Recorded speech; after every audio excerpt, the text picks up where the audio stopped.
Hey, this is Sky. Welcome to my YouTube channel. So let's go through a list today. We're going to do 1, 2, 3, 4, 5. Let's see if we can get through 6 thoughts for Sunday.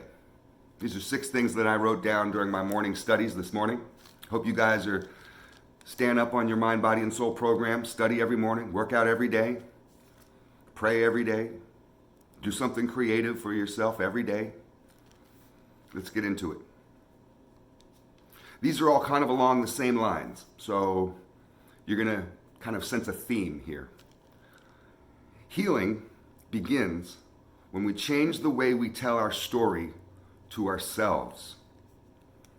Healing begins when we change the way we tell our story to ourselves.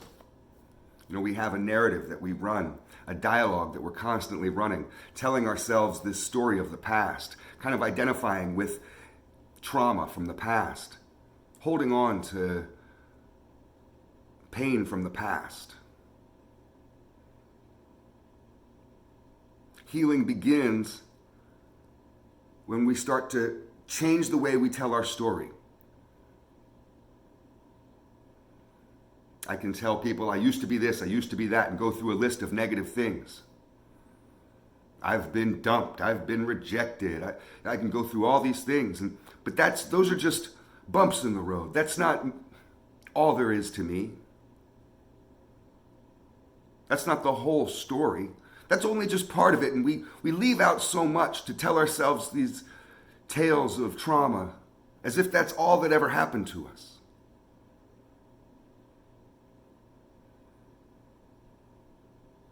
So tell your story different to yourself. That's a way to start, to begin to get over the pain of the past, is to start telling yourself a different story. It doesn't mean that you're lying to yourself. It means that you're switching your focus, that you're going to have a broader scope. You're not just looking through binoculars, identifying on one thing.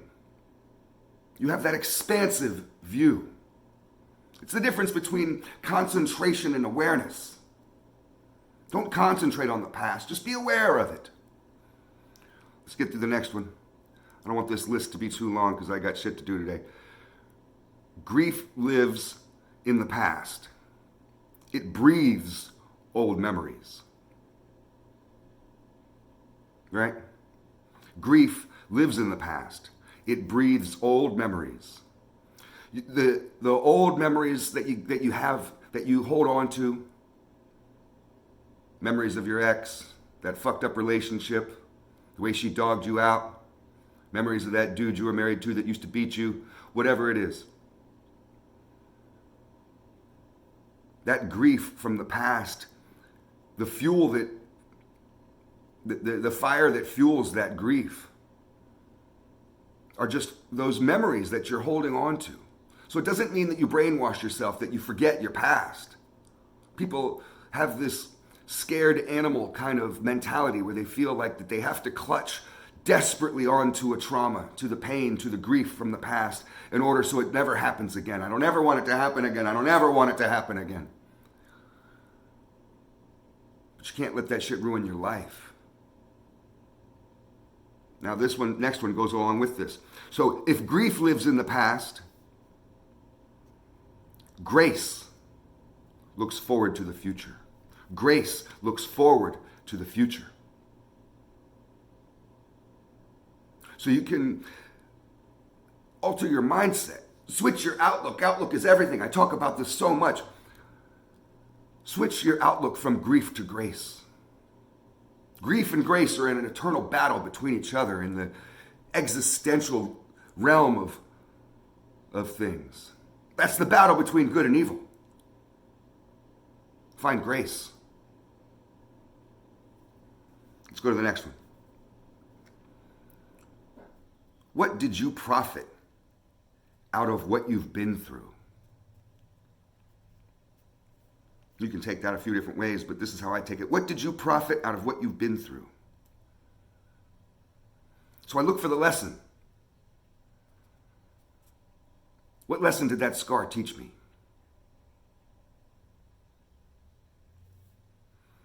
I try not to go back and revisit the past too much and try to revisit the pain of the past too much, is I guess more specifically. What I try to do is remember the lesson that I learned from that pain and to have that be categorized in my file cabinet when I need it, in my memory banks when I need it. Everything else can be water under the bridge.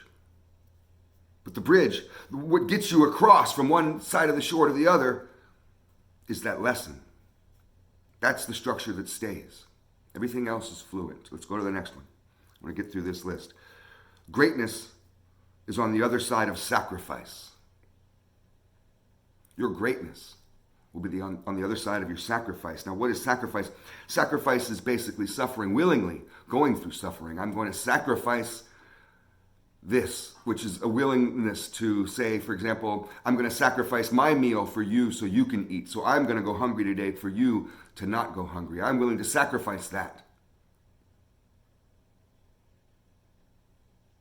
And people who do that find their greatness because they're giving.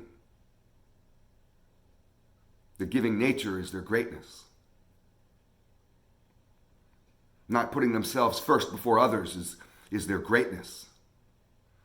Greatness is on the other side of sacrifice. So be willing to sacrifice. And if you've lived a cushy life and you've created yourself this existence in a tower and you're a millionaire in your mansion and you have this life full of convenience and pleasure, you need to figure out a way to willingly induce some struggle, to sacrifice. Or else you will atrophy.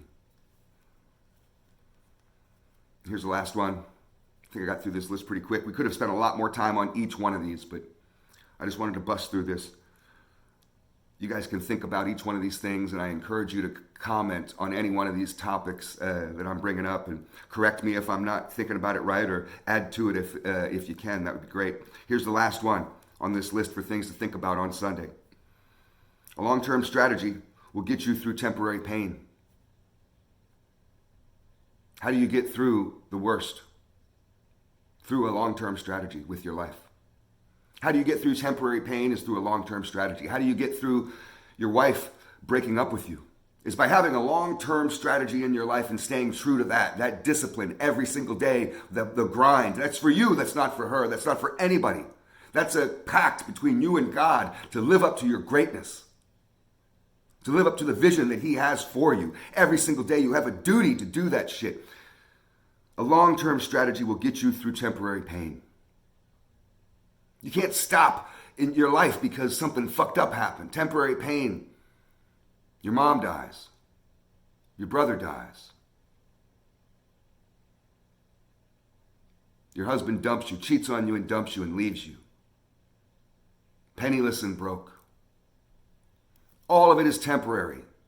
The way you get through, how do I survive tomorrow? How do I get through? What do I do? A long-term strategy will get you through. If you don't have one, you need to develop one. Write it down. Have a strategy for your life, a purpose for your life. Stay true to it. Let nothing stop you. Thanks for watching. This is all just food for thought. My message for Sunday. Have a good one, guys.